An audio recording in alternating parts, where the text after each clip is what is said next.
สบายดีพี่น้องสบายดีสบายดีพ่อแม่พี่น้องเมื่อสู่ทุกคนเนาะมาพบมาพอกับเบาสกลพี่น้องมื้อนี้ก็หลังจากเข้าใหม่มาไว้อยู่บ้านเนาะก็หลายเดือนเดือนเติบเลยพี่น้อง 4-5 เดือนเนาะตอนนี้ก็เฮาสิคนไปอันนั้นไปเที่ยงหน้าพี่น้องเที่ยงหน้าที่อยู่บ้านกิรีนะพี่น้องเพราะอะไร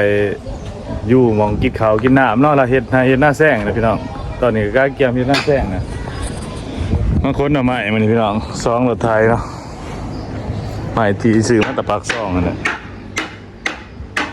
ไม้ที่เฮาซื้อมาตะปากซองเนาะตอนซื้อ3 ล้านหรือว่า4 ล้านเนี่ยประมาณหามาแล้วแหละเด้เซานี่เด้มันบ่นักดอกตอนเฮามาตอนมันเป็นไม้อันนั้นเด้ไม้เปียกเดี๋ยวมันตายแล้วเว้ยนี่ตูดไปเลยนี่ตูดไปวะนี่ขึ้นไปแล้วยำหลบยำหลบเท่านี้เอาเด้อระวังมันหนีมือเด้อแล้วหน่อยไปหับหน่อยมันหลบไม่ให้กลับนี่กิ่งคล้องไงวะกินเนี่ยเจ้าบ่ได้ผูกเนาะเขาบอกผูกฟ้าถ่ายขึ้น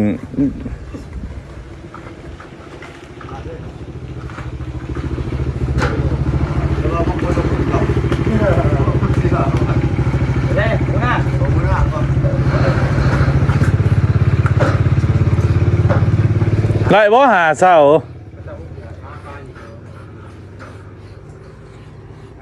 ไปเดี๋ยวว่าสกุลนั่นกันพี่น้องคนช่วยกันเนาะเขาก็สั่งแห่สั่งซ้ายมื้อนี้มาประมาณอยู่ด่านปลายนะพี่น้องไปถอกอยู่หน้าตันสีเฮ็ดตีนเซาแม่เที่ยวเที่ยวตัวนี้ก็ดี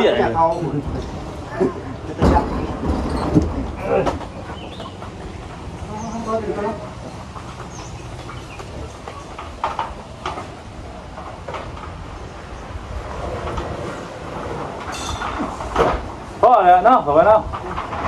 ไปอีกเอารถยู่ไปนะพ้นเด็กบ้างกันยู่ไปพ่อไปเป็นไม่เยอะมาเฉียนเยอะมาใส่ขนมลึกกว่าแล้วหนักกว่าใส่ไปเฉียนนี้กันเนี่ย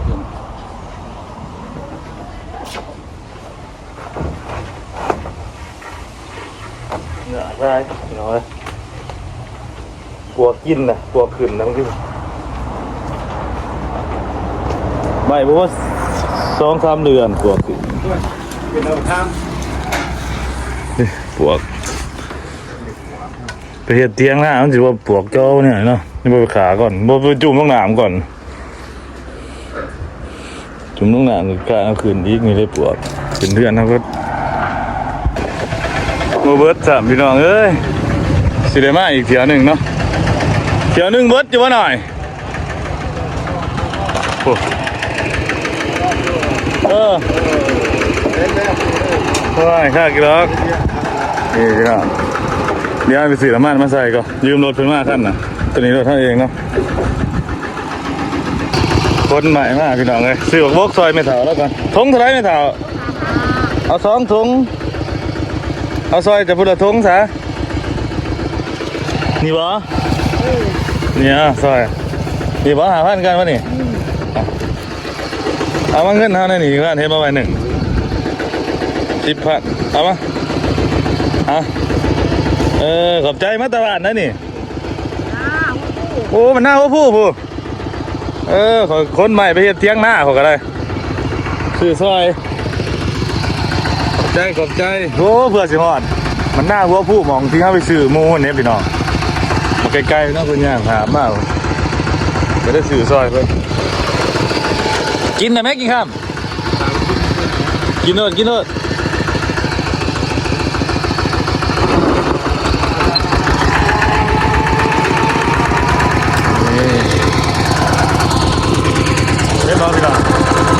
ซื้อซอยกันนะเนี่ยเขาซื้อซอยไม่ถามเพิ่นถามมาแต่ผมใกล้มันมาขายเพื่อวัน15อะไรทง5,000 กีบบักโบกพี่น้องผู้ใดเคยกินมีเขาบอกว่าทุกคนนี่เด้อบักโบกเนาะ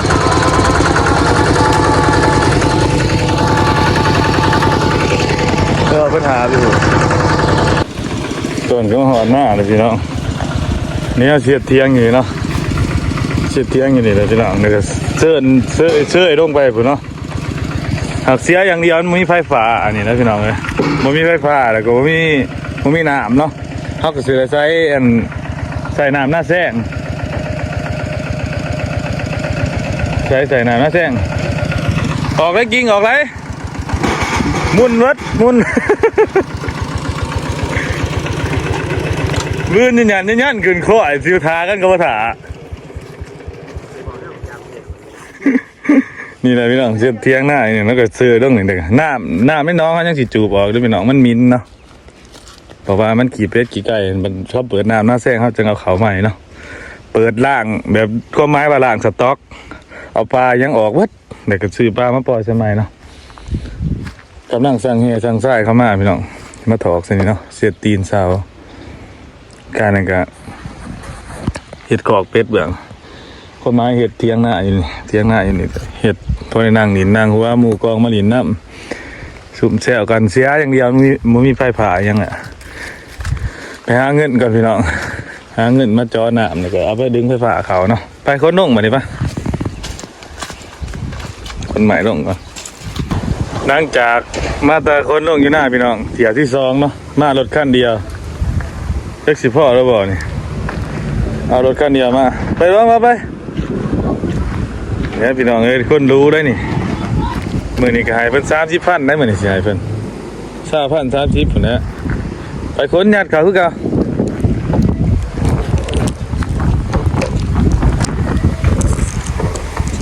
เขาก็แวะซื้อซอยนี่เถอะพี่น้องเอ้ยเขาก็บ่มีเงินได้เนาะซื้อหน้าบักโบก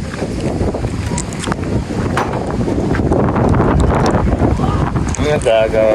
โอเคพี่น้องเย็นเนาะเกิดว่าเฮ็ดเตียงให้เตียงหน้าแล้วก็สิขึ้นไปดงอย่างนี้พี่น้องก็ไปสวนไปเก็บกับพี่เนาะไปเพทองเก็บเบิดน่ะก็ไปใส่ปุ๋ยใส่หยังเนาะอย่าไปเบิ่งไปโซนเหมือนกันพี่น้องชีวิตปลาสักคนเนาะเดี๋ยวก็ไถหน้าไถให้ไถหน้าเฮ็ดเตียงนี่แหละบ่ได้อยู่พี่น้องบ่ได้เที่ยวมาเนาะ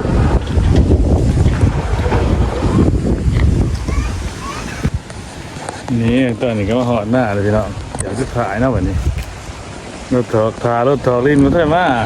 แต่เช้าผมก็ยังเท่าไหร่มาคนใหม่จนเหลวเนาะเช้าห้อกันเลย2 4 6 8ต้นเช้ากันเลยใหม่เส้นกระลายอยู่แล้วคนต้องแก้บ้างฮะ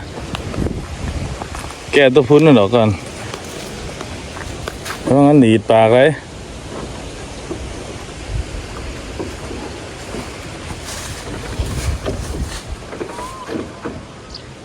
แม่นบ่ส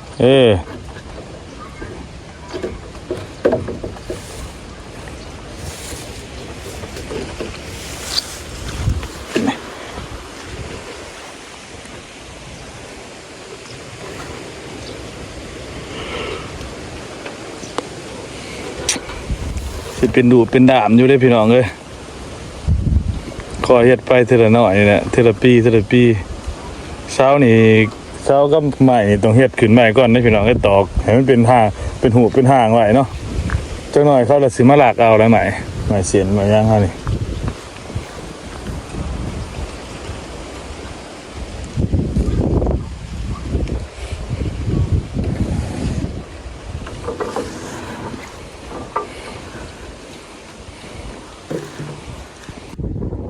ตอนนี้ก็รถส่งแห่ส่งซ้ายมากพี่น้อง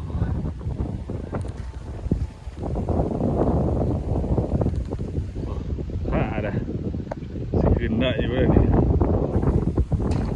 ได้อยู่เลยเนาะ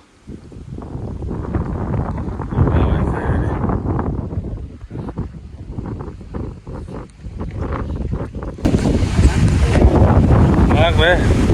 ตอนนี้รถมากเลยพี่น้องที่ขึ้นนะเพื่อนเนาะเดี๋ยวไปเบิ่งไปโซนเหมือนกันพี่น้องเลย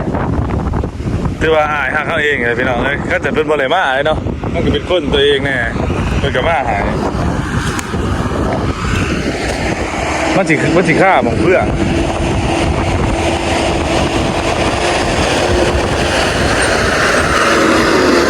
โอ้ใครแน่ ขึ้นเลยโอ้โหขึ้นจบเดียวเสร็จมาลมบัวอะไรล่ะเสร็จบัดนี้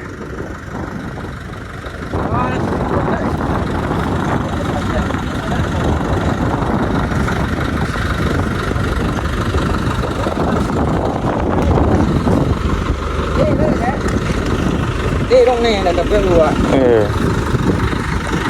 ได้ละ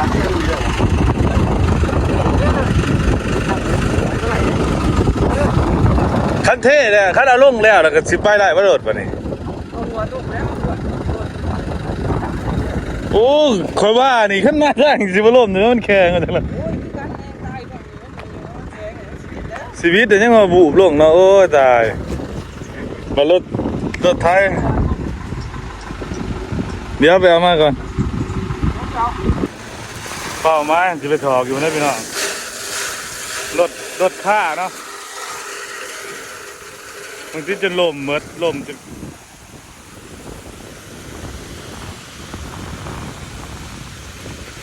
เดินมาถอกนี่ซะ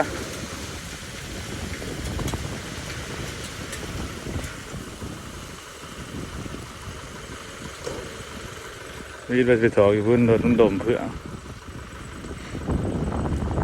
ได้ป่ะวันนี้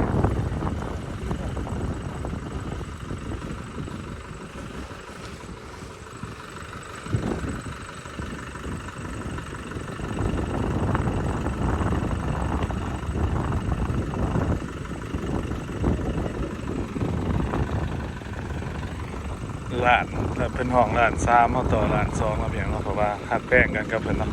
เพิ่นก็รู้ไทย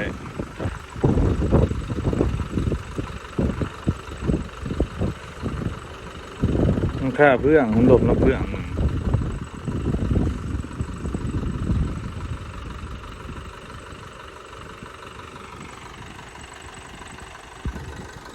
กุดดองเบิ่งกันพี่น้องถ้ามันสิขึ้นเนาะคันบ่ขึ้นนี่ก็ลงเบิดนี่แหละ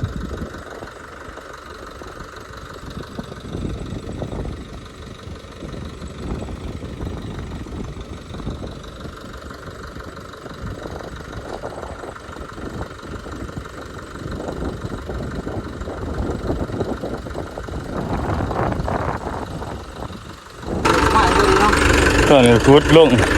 เป็นเครื่องคิงไปเดี๋ยวมาโหลดมาลงมานี่ไม่ล่ะมาลง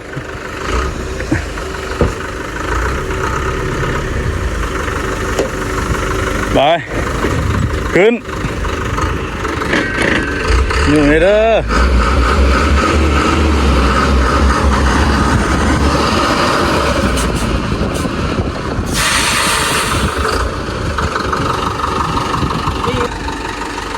คือสิขึ้นนี่เราก็พี่น้องเนาะมันหยาบพี่น้องเอ้ยมันมีทางเขาเนี่ยเดี๋ยวเนาะ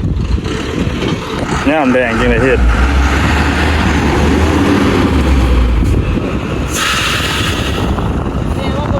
ขึ้นยูบน้อยหนึ่ง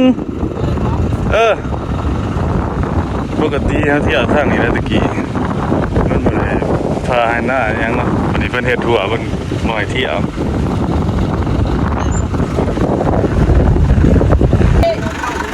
เป็นแล้วบัดนี้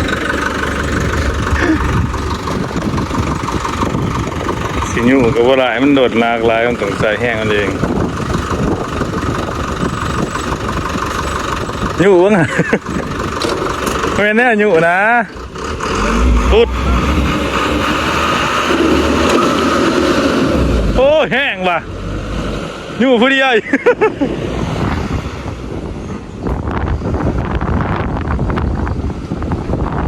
ดีเนาะไอ้กุ้มบอกเกิดมัน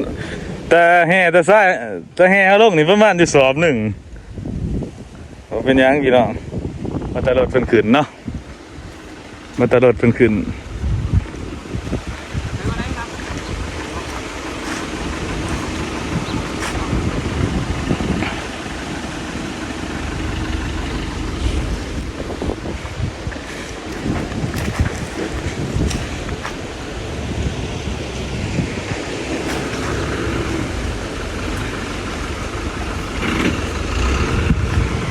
ช่างเท่าน้อยไปพี่น้องเงินทำบลายเนาะปีหน้าก็สร้างอีก ปีนี้ได้เสาปีนี้ได้เสาปีหน้าได้อันนั้น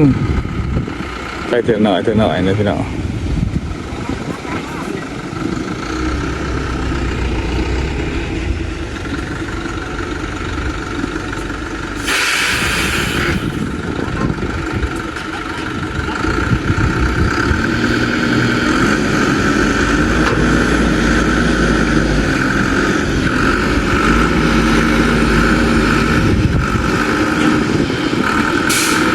ตัวมันเป็นซ้าย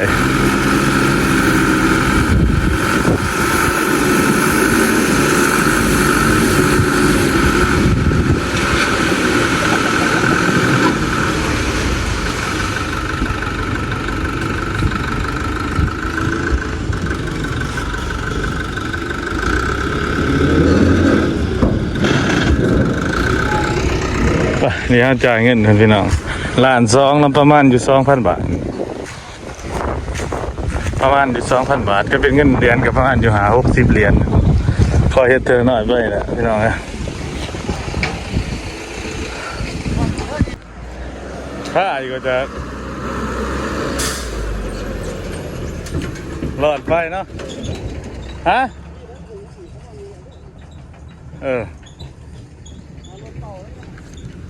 ใช่น่ะไปเลย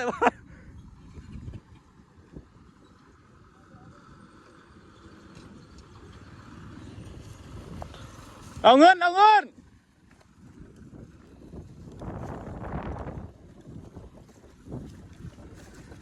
เอาเงินกันพี่น้องประมาณ 2,000 บาทเนาะ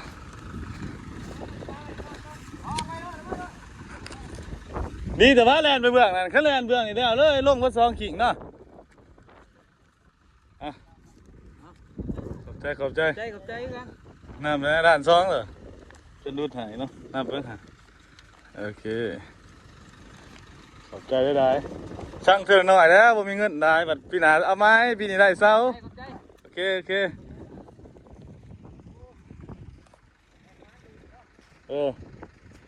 หันกลับไปเพิ่งมาเนาะไปนี่ทมดินกันนี่พี่น้องตอนนี้ก็ตัดภาพมาเนาะทั้งจากสร้างดินเดี๋ยวพี่น้องเอารถขึ้นเนาะเขาก็มาเก็บพักกันแย่งพี่น้องไปตากไว้เนาะแต่ก็สิไปใส่แกงน้ำไม้เขามาหาน้ำไม้อยู่เพื่อนนี่มีเล็กๆเป็นมาเก็บซอยพี่น้องเป็นมาจ้างเงินเด้อเป็นมาเผื่อ2,000มาสักคนนะเก็บเป็นผ้ามาให้บดไปลายเป็นพักกันแย่งเก็บเป็นอยู่เลยบ่หยาน้ำไหล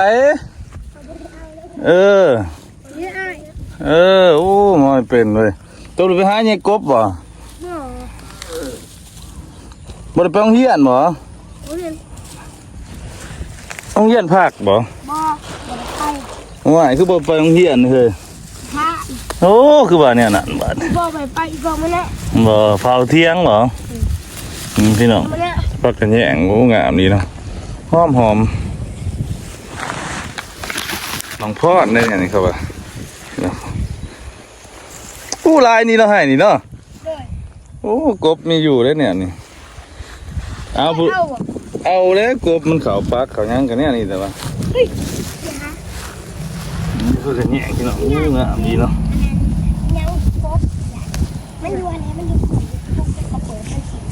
มันเป็นผงได้กบอยู่เพื่อกันนี่พอมีเด็กๆเขาเก็บสวยป่ะเดี๋ยวเสียเงินไหนเป็นผู้ละ2,000เนาะ